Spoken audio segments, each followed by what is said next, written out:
welcome to Wrestling at Random. I'm Jeremy Deemer. And I am Adam Summers. And this is Season 3 of the podcast, where we took all the internet's pro wrestling. We dumped it into the randomizer. We fire it up every single week, and it chooses a show for us to watch from anywhere, at any time. And it went to a show we've done in Season 2 of this podcast. We did WWF's Prime Time Wrestling back in Season 2, and we're taking another journey to see Prime Time Wrestling, this time January 1st, 1990. And this is a more proper edition of Prime Time Wrestling. Yes. If you recall, that episode that we did in Season 2 from a prime time in 1989 leading to WrestleMania 5 was kind of both a supersized prime time and one that was more of a special with was it face-to-face debates between Yes, it was. pretty much each of the participants in the big matches at the show. So it didn't have quite the same feel as a normal primetime show. The background during the segments with Gorilla Monsoon and Bobby Heenan, it was a green screen of the arena rather than them being shot in studio with the studio background. So it didn't feel quite like primetime, whereas this is a proper primetime wrestling in studio, and the studio is all decked out for New Year's. Yes, it's before we get into the show, that episode, if you haven't heard it, go listen to it.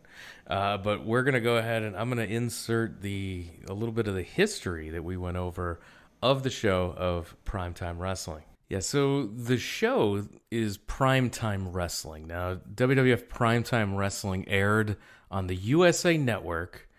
The first time it aired was January 1st, 1985. And its original hosts were Jesse Ventura and Jack Reynolds. Eventually, Gorilla Monsoon would move in to be Ventura's co-host, and eventually we would get the pairing that would become synonymous with Primetime Wrestling and the classic years of Primetime Wrestling. Bobby the Brain Heenan would join Gorilla Monsoon to become the hosting tandem on April 28th, 1986. Looking at this show's history, it would eventually go through a couple of format changes. In 1991, it went with a studio audience and became not as good. Yes, that is absolutely true. With Vince McMahon as a host with Bobby Heenan, and then eventually it went in until 1993. It went into like a panel style with a bunch of different hosts. Eventually, the final episode of Primetime Wrestling would air on January 4th, 1993, and WWF Monday Night Raw would replace Primetime Wrestling in the time slot on the USA Network, where it still airs. Happy New Year from Primetime Wrestling is what we're told. It's decorated with all the New Year's celebratory decorations, as it is not only a new calendar year, but also a new decade. Except that's wrong. I'm going to get extra pedantic here. The decade doesn't actually start until 1991. The decade, look it up, people. The decade starts in the year that ends in a 1. So technically, this is actually not, it's not the start of the new decade, but I digress. And it's just like those people who say, it's the Sunday versus Monday, what's the start of the week argument. Same thing. For sure, and but Gorilla Monsoon disagrees with you, and this is the start of a new decade. I will defer. To Gorilla, while knowing that I'm still right. So, the show opens with Heenan and Monsoon. Now, Heenan's got a bandage over his eye, and it looks legitimately messed up. By the way, his eye. And Heenan and Monsoon are talking about what happened last week. And apparently there was a confrontation with Rowdy Roddy Piper, and Heenan was fined $5,000 and is on a 1-year probation. From what? Yeah, I don't know what the.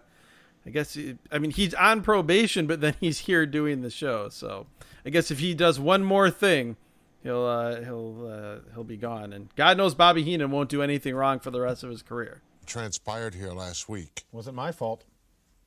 Well, some of it may have been my fault. But it wasn't really my fault. $5,000 of it was your fault.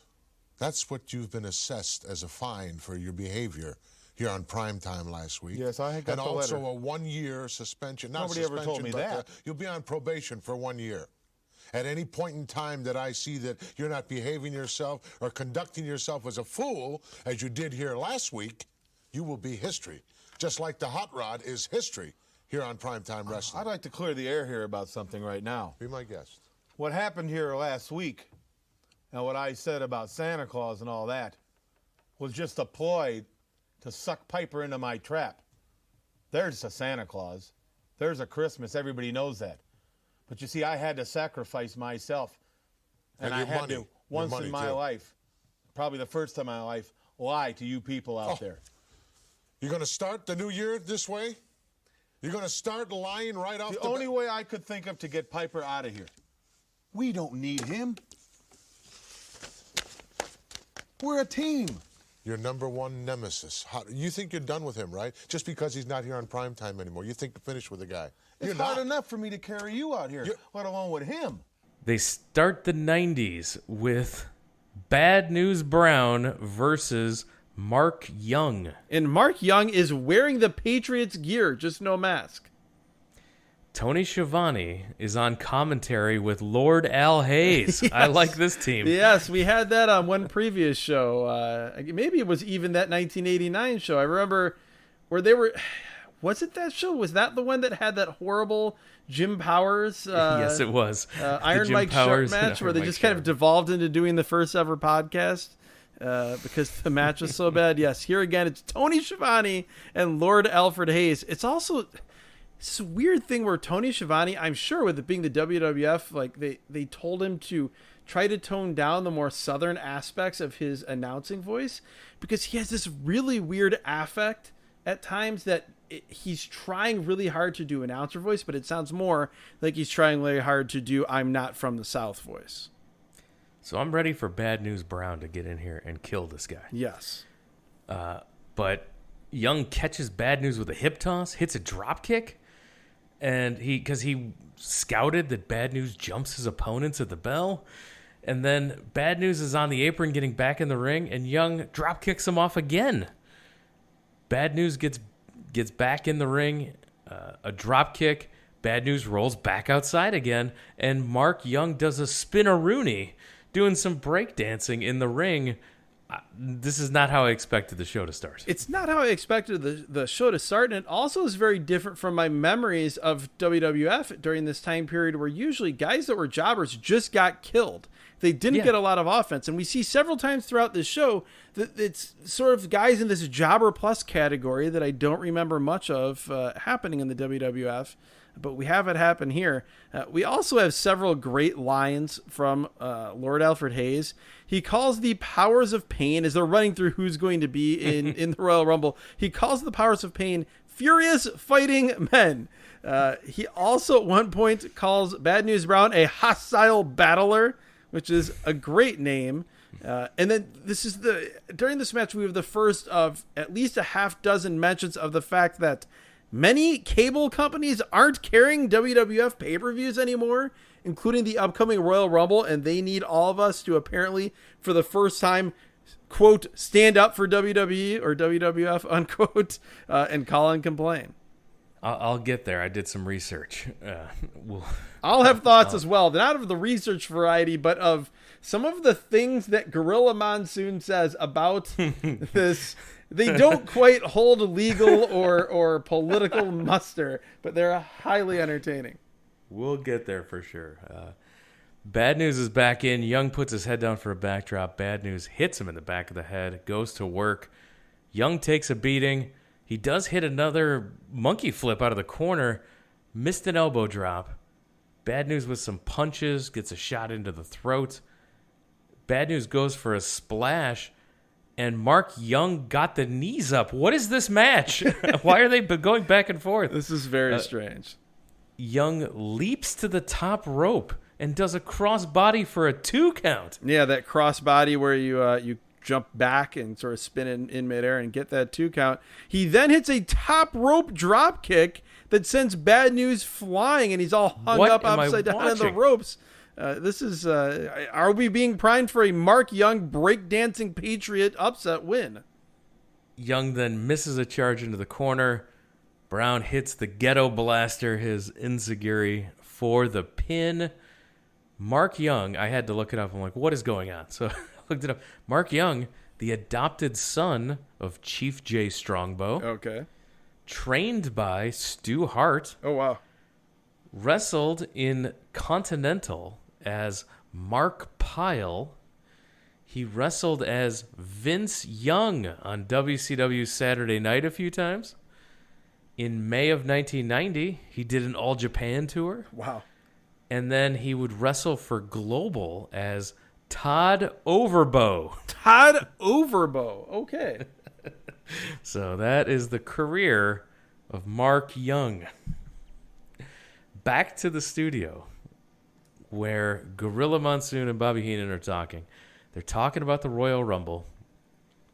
And they said, Bobby asks, isn't the Royal Rumble, isn't that when Lady Di has too much chili? Yes, I noted that as well. I also noted that, why was the Royal Rumble like a 4 o'clock start?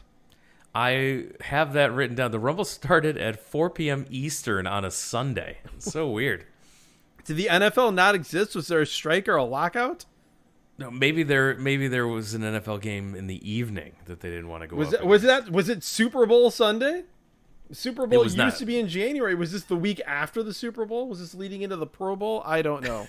That's more football than I would even like to know. So, but yeah, we went to the first of many segments where we went to the magazine update segment with Mean Gene. Yeah, we will have multiple WWF update and Control Center segments each throughout this show. Yeah, he's in the Control Center. They're talking about the Royal Rumble. We see highlights from the 89 Rumble. Like, really random highlights. And then Gene says, that's the type of stuff we'll see. But it wasn't like who won. It wasn't really dramatic eliminations for the most part. It was just like, this is what a battle royal looks like. Order. We come back to Heenan and Monsoon. Heenan is drinking champagne out of like these cheap plastic cups. We go back to the ring. Well, it's great. He goes back to the studio. Bobby is drinking, and Gorilla says, I thought you quit drinking. And Bobby's like, well, that was last year. He's incredible here. He's just... Bobby Heenan was so good throughout this show. And I will have clips interspliced throughout the show because he was over the top great. I actually thought Gorilla was a little bit off his game by Gorilla Monsoon banter with Bobby Heenan standards. But it didn't matter because Bobby was so great that he was carrying the both of them. Oh, and Bobby busted him up so many times. Like, so many times, like, Monsoon's just erupting with laughter, and he can't hold it back anymore because Bobby's just so... he's on fire here. In the ring, we have Hercules versus John Justice. Yeah, Hercules Hernandez versus John Justice, who Lord Alfred Hayes describes as one of our finer young wrestlers. And he gets a little bit of offense, but he has this really weird halting style. But again, it seems like they're trying to say this guy might be something more than just a jobber. There's not much here to this match. Hercules is terrible, especially he did an inset promo in his own match. Oh my God, yeah. He says he's strong of mind and body and will. That's really all he said in the promo. He said he will muster the power and the glory, and that got me a little excited yes. about the team of power and glory. I was waiting to see Paul Roma come flying into the screen with a splash as Hercules is doing a superplex. Basically, Hercules wins immediately with the torture rack. Tony Schiavone is like WCW 2000 levels in terms of trying to sound excited while also being very transparent about how not into this he is. Like most of my thought on Tony Schiavone on this show, and he did a perfectly acceptable job, but to me, when you're hearing this, you're hearing a man realizing that he made the wrong career choice. Like, you go back to any of the stuff that we've heard him call WCW or NWA in the late 80s, and then you hear him here, and you can just tell, whereas the other stuff was like him calling something that he really enjoyed, he is clocking in and doing a job here, which, again, I don't blame the guy, but it's noticeable. It feels overproduced. Yes. Is what it feels like. And So we're told at this point that some cable companies are not going to carry WWF pay-per-views. So they want you to call your cable company. They want you to stand up for your rights and be American. This exchange is hilarious. It starts with Bobby Heenan saying that some of his friends called him and told him that they can't watch the Rumble, and then Bobby accuses Gorilla of sabotaging the WWF's pay-per-view deal so that his friends, meaning Bobby Heenan's friends, can't watch the show. Gorilla denies that and then says, "This is still America and this isn't right." He then says, "How are you going to have domestic tranquility if this doesn't change?" Bobby says that this is a violation of the 13th Amendment of the Constitution, which is, quote, "Thou shalt be able to tune in and see me," unquote. So this is a common theme through every match, every segment. Call your cable system and tell them they must carry WWF pay-per-view. So what was going on? I'm sure you did your research. I had to look it up. So apparently, at this point, going into the new year of 1990, WWF wanted to renegotiate the terms of their deal with Viewers' Choice pay-per-view. So they wanted to renegotiate this deal. So they were going to sacrifice the Rumble and threaten to pull WrestleMania 6 as well. So they were going to say, we're not going to air WrestleMania 6 on pay-per-view if we don't get a new deal. And to show you we're serious, we're pulling the Rumble. So they basically used that as the bluff to be called. Yep. The cable company said, do it. And they had a game of chicken. And Vince McMahon caved. Really? Wow. And ended up just a few weeks later signing a 7-year extension for the exact same terms. Well, I was under the impression, I had been told that Vince McMahon never lost. I say that tongue-in-cheek as someone who lived through 96 and 97 and the early part of 98. But so he ended up signing a 7-year extension for the exact same terms, and Royal Rumble aired on pay-per-view without interruption. So after commercial, Heenan is blowing some New Year's noisemakers and annoying Monsoon, which is always great. We go to the ring where the Canadian Earthquake and Jimmy Hart are accompanying Dino Bravo to the ring. The Canadian Earthquake. We should mention, by the way, if you're looking for something from just a month or so prior to this show, a month and a half prior to this show, go back and listen to our Survivor Series 89 review. Oh yeah, was it earlier this season? Episode 1 of season 3. Yeah. So a lot of what happened there is carrying through to this. We talked about there how weird it was to see John Tenta Earthquake as the Canadian Earthquake with the same gear, but a tiny little Canadian flag on his tummy. Dino Bravo's taking on Reno Riggins. Oh, God, Dino Bravo singles match. I remember Reno Riggins, and it was funny because as a kid, it was always strange how, like, WWF and WCW guys, like, there was never any crossover. Obviously, if you wrestle in the WWF, you didn't then, like, go wrestle in WCW the next week and then go back to WWF. But a lot of times, jobbers would do that, and Reno Riggins was one of those guys that I remember seeing, like, alternatingly very short thereafter, one match one company, one match the other company, in WWF and WCW, and he was that, like, upper tier jobber. Ultimate Warrior does an inset promo here, just saying warrior things, and he wants to beat up Dino Bravo. Oh no, he says this promo. If you can cut this, that would be great. If you can't, I'm not cutting this. No. Well, I'll just say Warrior. He cuts a promo, and part of it, he's saying that the Little Warriors are feeding him medicine. He talks about Dino Bravo's skin burning, and then we come back from it, and Vince McMahon just says, "Oh."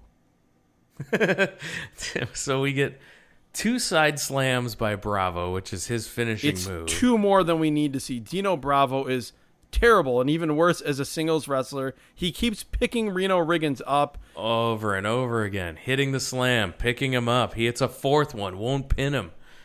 And then the Ultimate Warrior runs in. He clotheslines Bravo a few times, knocking him over the top to the floor. Earthquake gets in the ring, and Warrior gets up on the apron to confront the Earthquake. when Bravo hits him with a chair.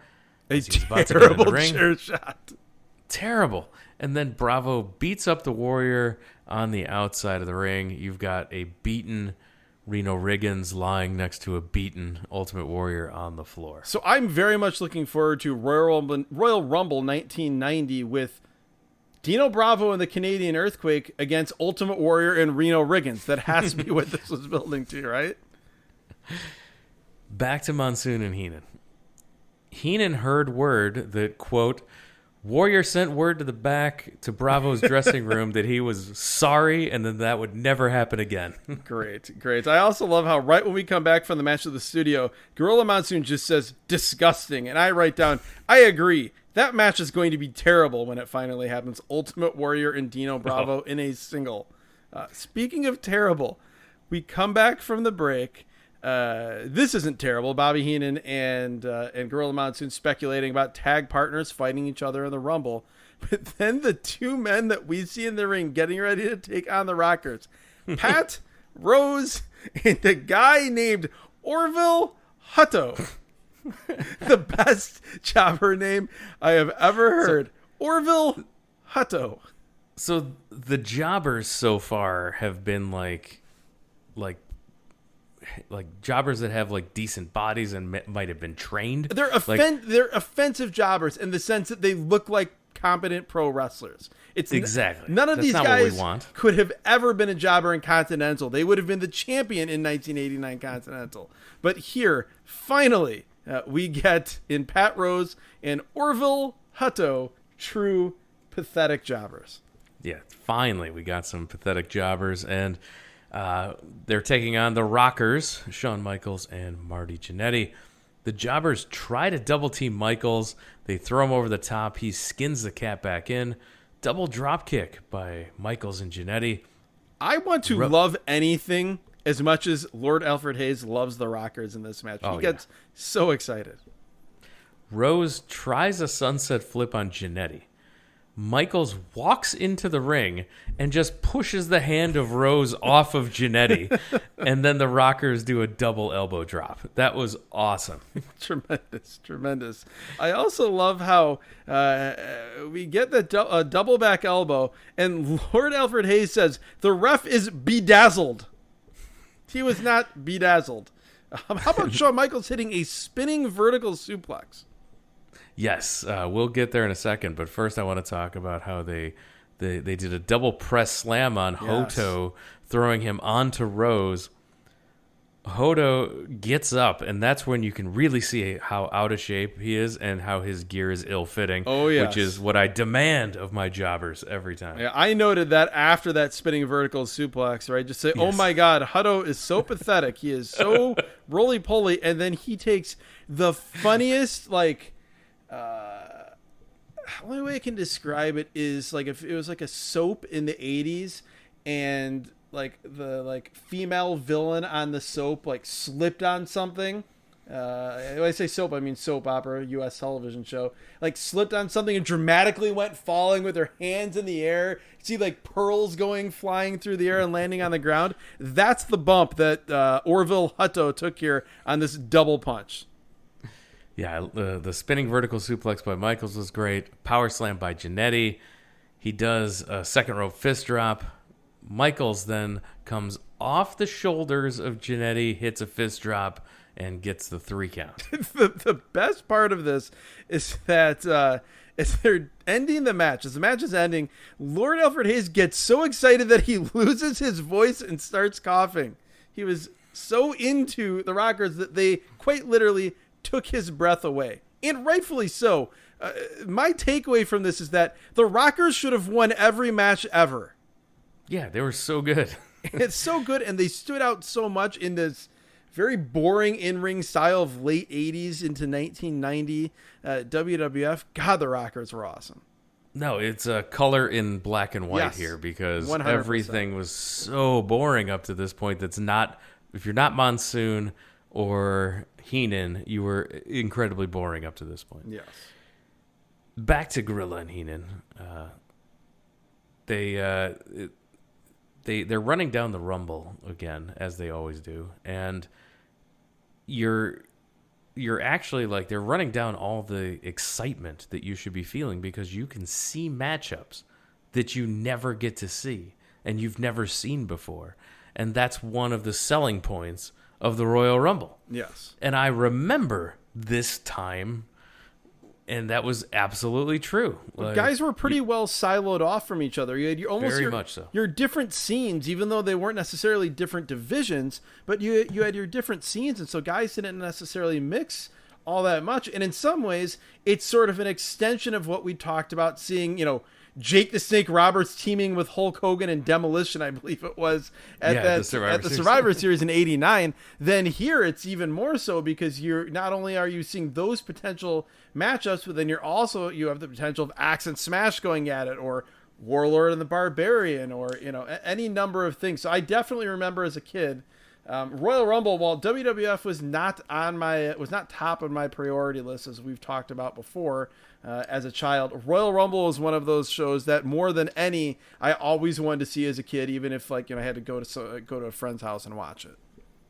Heenan slamming champagne at this point and throwing plastic cups around. Yes, and saying how they're like expensive, whatever. I can't remember the exact brand that he said. Cristal. Yes, yeah. Cristal. And he unscrews the plastic bottom from the stem and the actual cup part of it. Tremendous. He's calling for another round of drinks. He is. He also, they're talking about how if you get picks 1 through 5, you're in deep trouble. 25 through 30 are great. And then Bobby says, well, it also doesn't hurt to have pictures of the security guard's wife. Basically saying you can do a switcheroo with the tumbler with the hat and get a good picture if you just have some or get a good number, I should say, if you have pictures of the security guard's wife. Sean Mooney's in the event center. We get a whole series of promos here, starting with Mr. Perfect cutting a promo about the Rumble, and he's in front of the green screen that has his giant logo behind it. Yes. I love that. I loved when everyone had their own logos. Like the Saturday Night's Main Event graphic logos that we talked about, seeing it here as their background. I was more focused on the fact that the Genius managed Mr. Perfect. I have no recollection of this, and I was watching at the time. Yeah, Perfect calls out Hogan. Coco Beware does a promo with his parrot Frankie. He says brother a lot, and he has an awesome Coco Beware Frankie ringer tee that I want.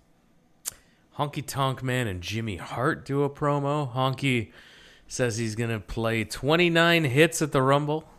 And the Hart Foundation, they cut a promo saying they can wrestle as singles, and they're ready to go. Honky Tonk Man passed my test whenever you hear Royal Rumble promos. He correctly said 29 men he will defeat. It always drives me crazy when a guy says, I'm going to beat 30 guys. You're going to eliminate yourself? You're going to go full Mil Mascaras?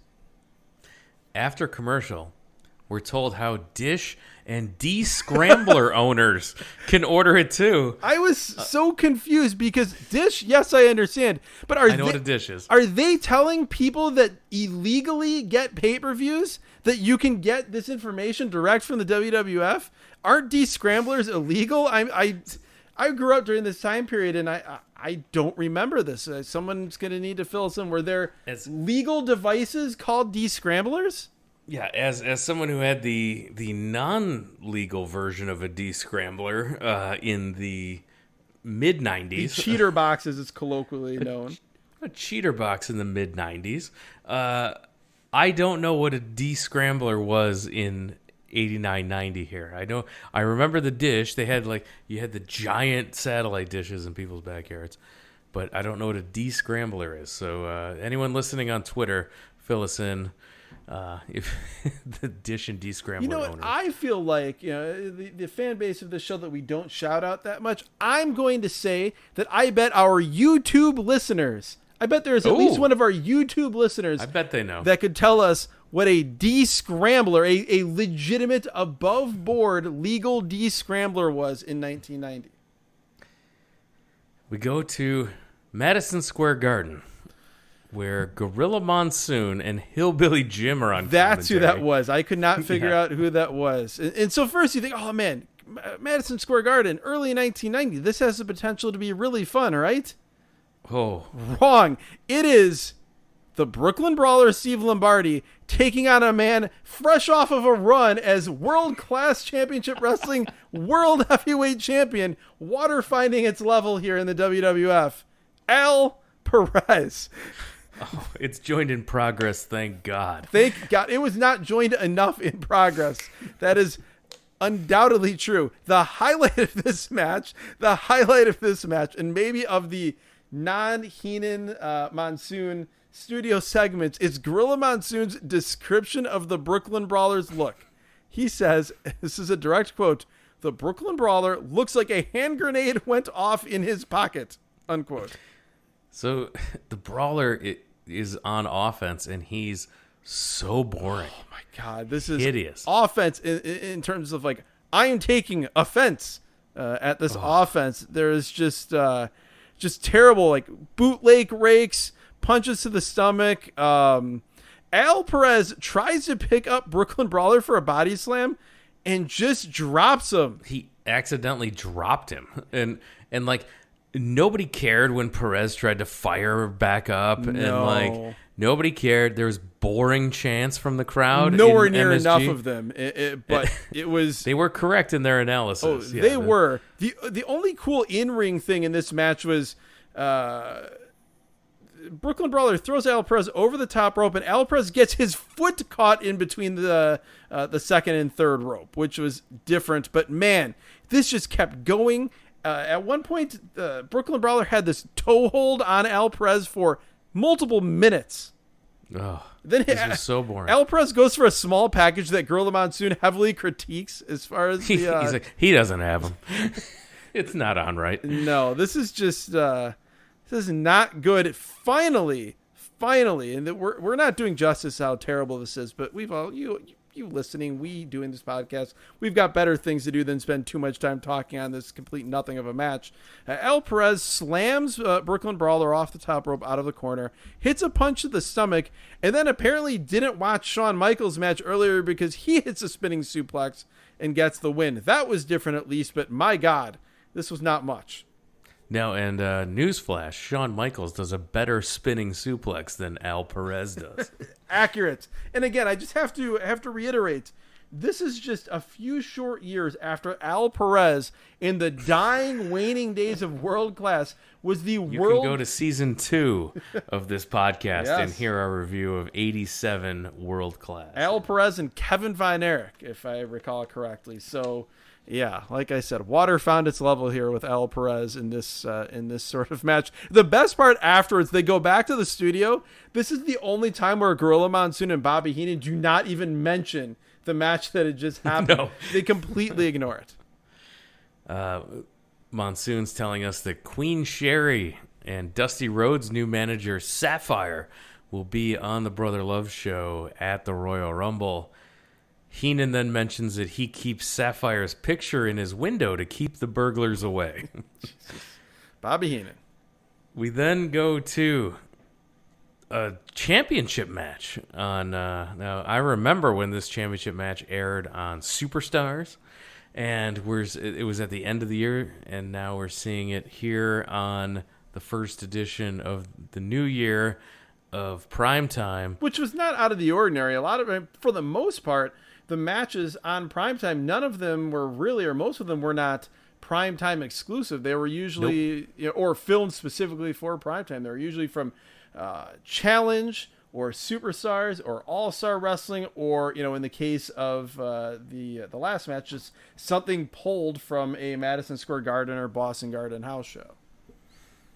Yeah, so this is and anytime there's a big angle on Superstars, yes, they would air it in its entirety here on Primetime. Well, yeah, because Primetime was a national cable show, whereas all the other shows we mentioned, maybe All-Star as well, but Superstars and Challenge and Spotlight, those were syndicated shows. So they were in most markets, but they weren't in every market, and sometimes they had a good slot, sometimes they had a terrible slot. So showing the big angles or a match like this on Primetime was a way of ensuring that everybody, at least who had cable, got to see it. The WWF Tag Team Championship. Your champions, Demolition, defending against the challengers, the Colossal Connection, Haku and Andre the Giant, managed by Bobby the Brain Heenan. Babyface Demolition, which still always throws me off. Andre the Giant is totally immobile. Oh, yeah. A ton of health problems. So when the Colossal Connection would wrestle, Andre would be on the apron almost all of the time, and Haku would do most of the heavy lifting. Andre would get a spot or two, and that was about it. And Haku was more than capable of doing all the heavy lifting. He looked great here. Yeah, so we start this match. Demolition tries to jump them at the bell, but Andre headbutts Axe, having none of that. And then Haku starts beating down Axe. Haku rams Axe into the head of Andre. Axe is just getting choked by Andre in the corner while the ref's trying to put Smash out of the ring. Axe is being just completely choked out. Double team choking of Axe. Haku then hits a perfect backbreaker. So he hits a backbreaker, and then they do an illegal switch, yes. Haku and Andre, where Andre does the fake tag for no other reason than they're bad guys, because they totally could have just tagged. I love that. And seeing Andre the Giant do that made it even better. Like, it's the ultimate weasel, if I can use that word here with Bobby Heenan. It's the ultimate weasel, sort of, cheap, kind of pathetic tag team thing to do. And here it's like the biggest man in the world, and because he's bad, he's doing that too. He comes in, he hits a big overhand right. He's picking Axe up, and he's sort of got like a choke or a nerve hold from behind. And Jesse Ventura, who's on commentary for this, is Jesse and Vince. Jesse saying how he's never seen Demolition get manhandled like they are right now by the Colossal Connection. Which is a very accurate description. Axe is getting dominated by 100%. the Colossal Connection. He's had no offense. Nope. Shoulders in the corner by Andre. Tags Haku back in. Haku misses a charge to the corner. Axe going for the tag, but he gets cut off before he can make the tag. Axe catches Haku with a back elbow. He's crawling again for the tag and cut off again. Yeah, Andre coming in to do some cutoffs here was kind of interesting. Yeah, we get a blind tag to Andre. He comes in, grabs Axe from behind, delivers some headbutts. All four men get in the ring. Andre is holding Axe.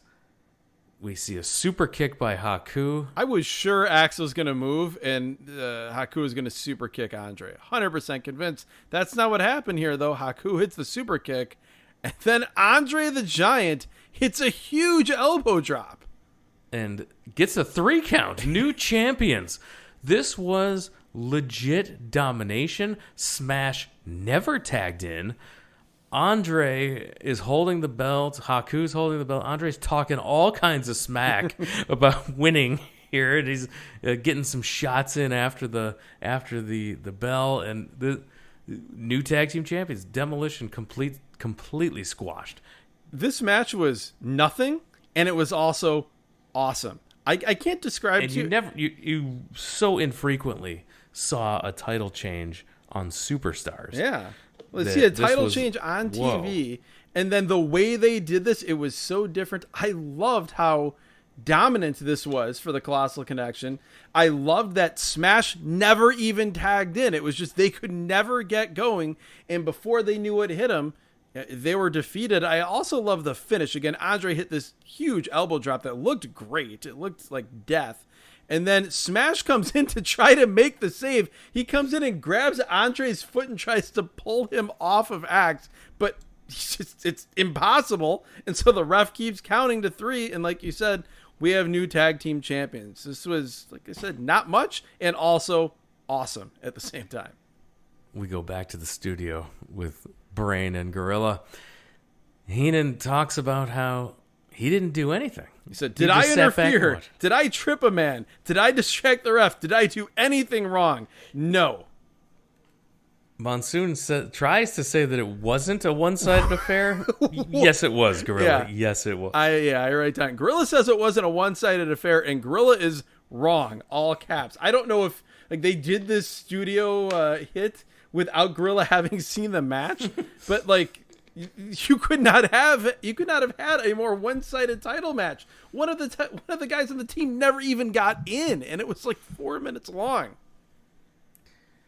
we go to the Brother Love show. I did want to mention that I loved how Bobby Heenan worked in the actual situation, as you mentioned, with Andre basically spending the whole match on the apron, and Bobby said that strategically that's their plan. He said, I want to have Andre on the apron as much as possible so that we know that he's always fresh and basically he can come in at any time and finish the guy off. He said that he had the confidence in Haku to be able to set up Andre to be able to get the win. We go to the Brother Love show. He loves us. Oh God, Jake Brother the Snake Love, Roberts is his guest. Insufferable characters. One of those guys that I had forgotten about, Bruce Pritchard as Brother Love, and this segment didn't do anything to change my mind. No, this is he's like the television, like the televangelist. He's a very high spoof. blood pressure televangelist spoof, basically. And if all I'll say about this is that if you can make a Jake Roberts promo segment not compelling, the problem is with you, not Jake Roberts. No, he doesn't say anything at all, but says it at least in a captivating way. He does, but it's hilarious, absolutely hilarious to hear Jake trying to cut this creepy promo, a line here, a line there, with this incredibly cheesy romantic piano music in the background for the Brother Love show. I did also, I was amused when Brother Love said, quote, Brother Snake. Heenan reminds everyone when we come back to the studio that he's the manager of the tag team champions. He says it out of nowhere. We go back to the studio. Gorilla's talking about Jake being possessed in terms of that he wants to get at Ted DiBiase in the Rumble. And then Bobby Heenan out of nowhere just says, manager of the WWF Tag Team Champions. As he just sort of says it wistfully out of nowhere and takes another drink from his plastic glass. Oh my God, another Royal Rumble report. Oh, in this Royal Rumble report, first we got a horrible Bushwhackers promo, as if there's anything else. And then we're told that it is Ron Garvin versus Greg the Hammer Valentine in a submission match. It is the figure 4 of Greg the Hammer Valentine versus something called the Hammer Jammer. The Hammer Jammer of Rugged Ronnie Garvin. Rugged Ronnie Garvin. Then we get a truly awful Greg the Hammer Valentine trying to sound like a tough guy promo. Yeah, not to be confused with the awesome Greg the Hammer Valentine promos. No, this was on the low end of the low end. We then run through the names of every single guy in the Battle Royal, in the Royal Rumble. We get a few inset promos as well. We won't go through all those names, but I do want to run down the rest of the card besides the Rumble match. We talked about Ronnie Garvin. We talked about the Brother Love segment with Sapphire and Queen Sherry. The Bushwhackers are taking on the Fabulous Rougeos. Brutus the Barber Beefcake is taking on the genius Lanny Poffo. The manager of Mr. Perfect will be wrestling Brutus the Barber Beefcake. And Hacksaw Jim Duggan takes on the Big Boss Man. What a lineup. This show here. sounds horrible. It does. The most noteworthy thing is they run through every single name here. A few things. First, there's a boring Randy Savage promo, which just seems impossible, but it's so short we don't really get much from it. Also, we get 2 seconds of seeing that, yes, the Widowmaker, Barry Windham's short-lived gimmick in 1990, in 89 into 90 in the WWF. Barry Windham, the Widowmaker, will be here in this here Royal Rumble. So everyone listening to this is like, man, this is at least they're putting on the big sell here for the go-home show for the Royal Rumble. No, this show is 3 weeks ahead of when the Royal Rumble is going to air. It's so weird because this is like a Royal Rumble infomercial. It's hard to sell for something that is still several weeks away. I can't imagine what the final the final go-home show episode, for this. Yeah. Oh my gosh. So from there, we go back to the ring, and there is a jobber in the ring named Mario Mancini. And I just ask you to close your eyes if you're listening and think of what a late 80s, early 90s WWF jobber named Mario Mancini would look like. And I guarantee you have 100% gotten it correct. Yeah, you did. You nailed it. Mario Mancini's opponent, Ravishing Rick Rude with Bobby Heenan. We get an inset Roddy Piper promo calling out Rude. This is so bad. And again, Roddy Piper, bad promos, that happens sometimes. More often than not, it's great. But here he just says, like, rudely and royally I be rumbleth. And he's talking in some strange lisp. I didn't get this at all. Well, he said he's going to make his face look like a can of Spam.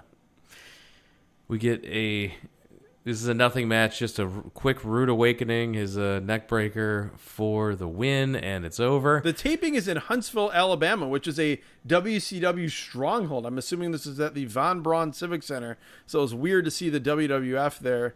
But we do get, after the match, usually Rick Rude would like invite a woman in the ring to, I don't know, he'd kiss her. He would kiss her, and then borderline fondle him, the whole thing. He's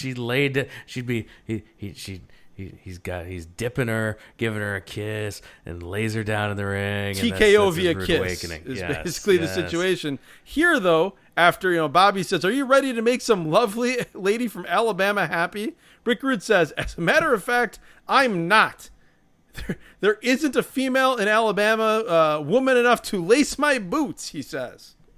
Bobby then says, they go back to the studio, and Bobby says that Rick Rude's mustache is smaller than all of the women in the building. That you couldn't find someone suitable. I'll tell you one thing, ravishing Rick Rude's mustache is a lot smaller than most of the girls there in Huntsville, Alabama. Will you stop? There wasn't a pretty girl in the whole state. There was too. Give me a break. Have you ever seen a southern girl, how they look like? Granny on the Hillbillies? She was only 28 years old. Oh, will you Oh, yeah, stop? they're ugly. That's ugly ridiculous. Women. Drink moonshine. Let me eat lay grits. this on your brain. I don't know whether you're aware Ugly of this women. or not yet, but at the drawing... when Sean Mooney in the event center. Again, so to recap, we have had two event center or two WWF magazine updates with with Gene Okerlund talking about the Royal Rumble, and now this is the second Sean Mooney event center, and we get another Randy Savage and Sensational Sherry promo. This one is much better. He says he's the most suited for the match because the Rumble means royalty. He says it doesn't matter about the number being drawn. Conditioning, I have conditioning, and I have royal blood, he says. Tell it to Hogan, Piper, Roddy, Jake, Andre, and each time between each name, Sherry is screaming louder and louder. Screaming. Yes. It's fantastic she's yelling. stuff. This is great. We then hear from Hacksaw Jim Duggan. Not as good of a promo great. as Randy Savage. Nope. He doesn't like the boss man cuffing people with a chain and ball, which I'm pretty sure he does not do that. No, I don't think that's how that works. He's confusing a few things about incarceration. We go to our main event. The main event of the show, the Bolsheviks. Nikolai Volkov and Boris Zukov. They come out, they're singing the Soviet national anthem. Howard Finkel is great here, by the way, as he tells everyone he says, all rise for the national anthem, but he looks so disgusted doing it. Tony Schiavone asks Lord Alfred Hayes if he's ready to sing the anthem, and Lord Al says, I'm absolutely prepared. Lord Alfred Hayes consistently on these shows is just such a joy. He's a guy I did not appreciate as a child. Did not appreciate Lord Alfred Hayes. He makes me laugh. He some of these WWF shows for this time period that have been so hard to sit through, he cuts right through like a ray of sunshine.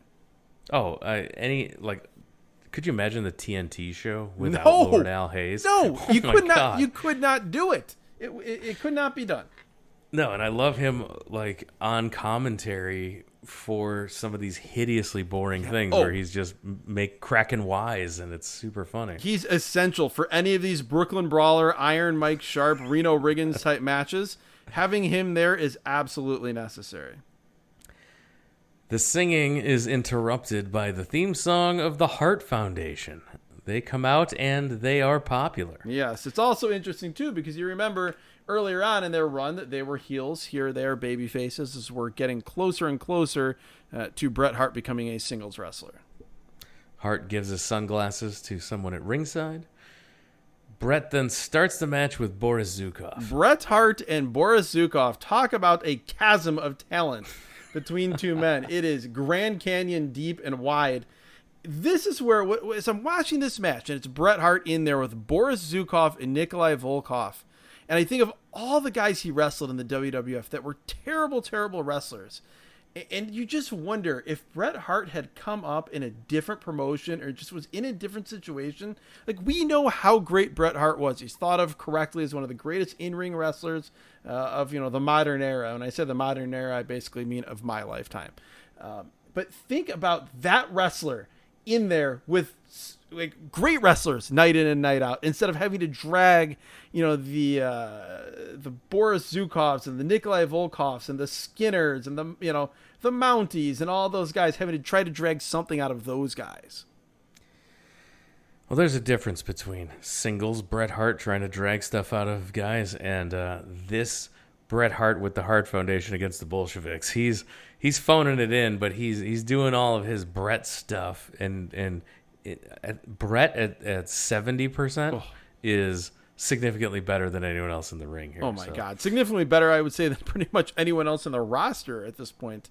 Going 100%. Tony Schiavone says Boris Zukov is no match for Bret Hart in the quickness department. Accurate. I also note that Nikolai Volkov and Mojo Rawley are the same person. So it's all Bret. Boris tags in Volkov. At which point, Lord Alfred Hayes says Nikolai Volkov is one of the quickest 300-pound men in the WWF. We get a loud USA chant, which is more directed at the Bolsheviks more so than trying to get Bret Hart going. Bret Hart going, yes. Noted American hero Bret Hart. Hart rolls him up for 2.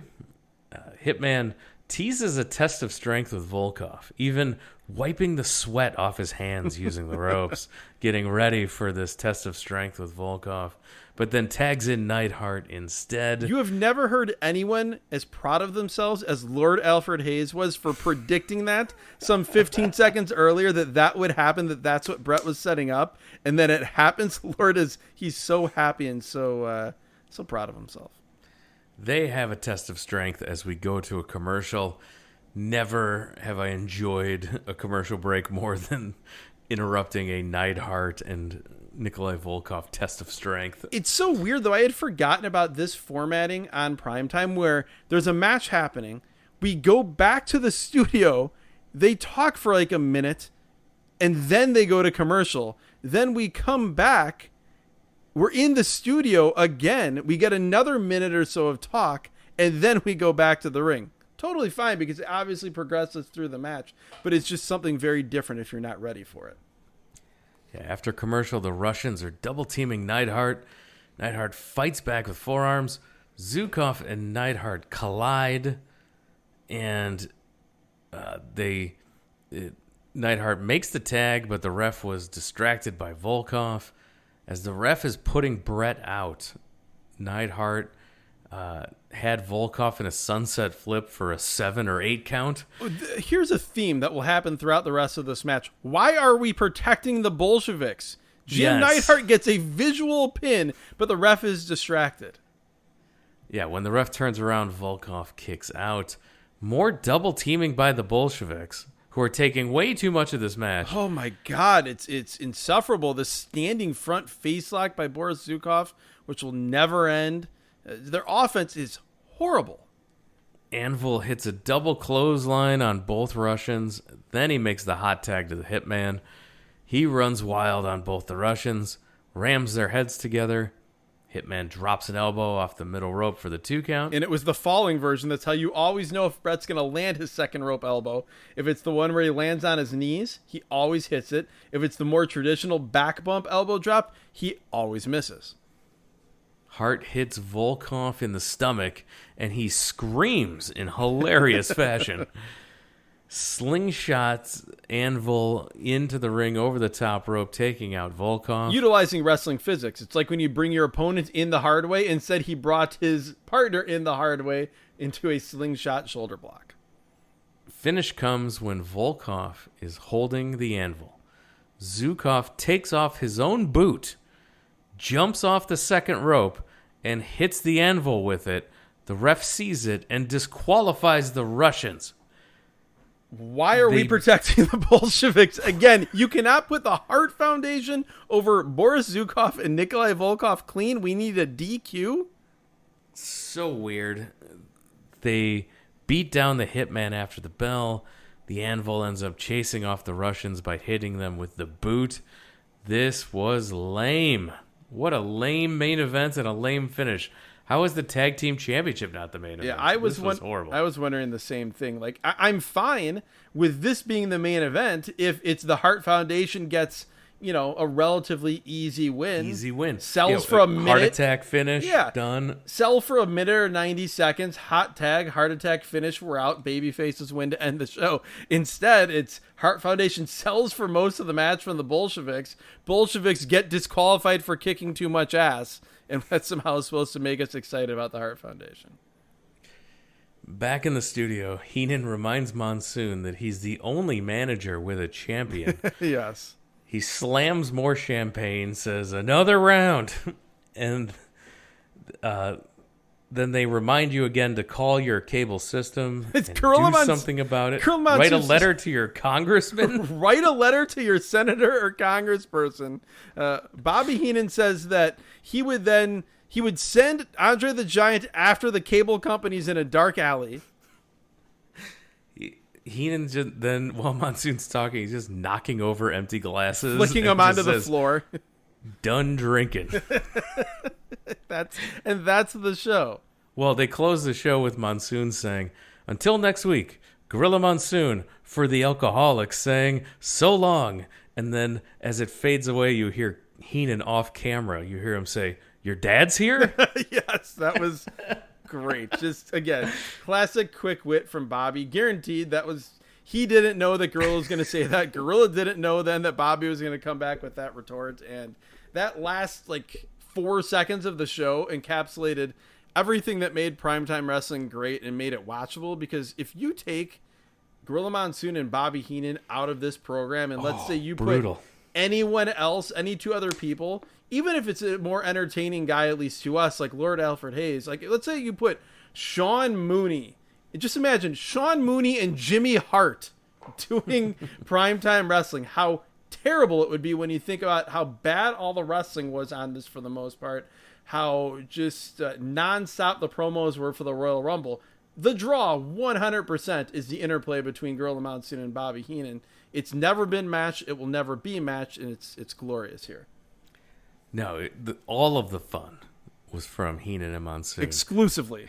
Yes, the wrestling was terrible. I did like re-seeing that tag team title change. Yeah, I love that. I did not remember it as such an ass-kicking at the hands of the Colossal Connection. I did not recall that it was that one-sided, but wow. Yeah, that was fun to see, too. Yeah, absolutely. No, and that really was, outside of the Heenan-Monsoon stuff, I would say that was, as far as in-ring goes, the only really redeeming thing, because even the Bad News Brown match was frustrating, because it was him selling for the jobber the whole time and then hitting his finisher. By far, to me, the worst thing on this show, even though it was joined in progress, was that El Perez Brooklyn Brawler match. Just hideous. Yeah, it has to be. I was trying to, I can't even, I was thinking the Brother Love segment, but now Jake still was way more entertaining than anything that Al Perez or the Brooklyn Brawler did. So that is by far the worst thing on this show. So I think that's it. We're going to call this a podcast. If you haven't seen, if you've forgotten about the interplay between Heenan and Monsoon, it's worth going back and checking out a Primetime Wrestling. You can check out this one. You know all the matches you can skip here. But the interplay between these guys is great. So fun show all around because of them exclusively. No, not fun at all because of any of the wrestling involved. If you somehow got a version of this show that had Bobby Heenan and Gorilla Monsoon's studio segments clipped out, I would tell you to run far, far away and never watch this. But as far as background noise wrestling, you can never go wrong with Primetime because you're going to get the Bobby Heenan, Gorilla Monsoon stuff. So with that, we're going to wrap it up. I want to make sure that everyone remembers to interact with the show. when we didn't know that the Garvins weren't actually brothers, plenty of people came out on Twitter and even on YouTube to let us know about it. Thank you. I appreciate that. We'd love to interact with folks that listen to the show. The easiest way to do that is via Twitter @WrestleAtRandom. Same thing for Instagram. DMs are open across the board. And Facebook.com/WrestlingAtRandom as well. And we mentioned it earlier a couple times. You can also find us YouTube.com, Wrestling at Random podcasts there. And we can, anytime you want to interact with the show, you can find us there. The Patreon is how we're able to do this show free of charge every single week, because we have supporters over at the Patreon who help keep the lights on here. We do a bonus show every single week over in the Patreon feed. More than 50 episodes as we record this, that if you're not a supporter to the bonus content, you have never heard before. That's right. So when you look at that price, you're like $5 for a month. What do I get for my $5? You unlock those 50-plus episodes as of the time of this recording right now. 50-plus episodes and new episodes every single week. Unbelievable. You can subscribe via Patreon. You can subscribe to bonus content through Apple Podcasts by clicking the subscribe button there, or any other way that it's served up to you, whatever paywall it's behind in the future as well. You can sign up, unlock. It just doesn't unlock an episode of the bonus content. It's all of them. You get every single episode in the back catalog of the bonus content. It's all there. It's all weird stuff that doesn't fit into any of the season formats. It's a bunch of stuff where people can be the randomizer, choose shows for us to watch. So we've reviewed a ton of shows from listener requests as well. And that's also the place to get t-shirts, support Wrestling at Random. And if you can't support us financially by supporting us via Patreon or any of the paywalls, you can also subscribe. You can also help us by telling your wrestling fan friends about us. Have them subscribe to the podcast. Wrestling fans know wrestling fans, so please tell them to give the show a chance. Take a trip down memory lane with us. Even your friends that used to be wrestling fans, have them give it a try. Yeah, absolutely. Like I said, if you give them a version of this show that does not have the Bobby Heenan and Gorilla Monsoon segments, I guarantee they won't be your friend afterward. But if you just, you watch this show together, you can bond like Gorilla Monsoon and Bobby Heenan did. I think it'll work out well. And with that, we're going to wrap it up. Adam, thanks for joining us. Thank you, Jeremy. It's a fun one. I don't know that I need to see any more Brooklyn Brawler matches for the next 3 or 4 seasons, but outside of that, enjoyed it. Thanks again to everyone for listening. We'll talk to you again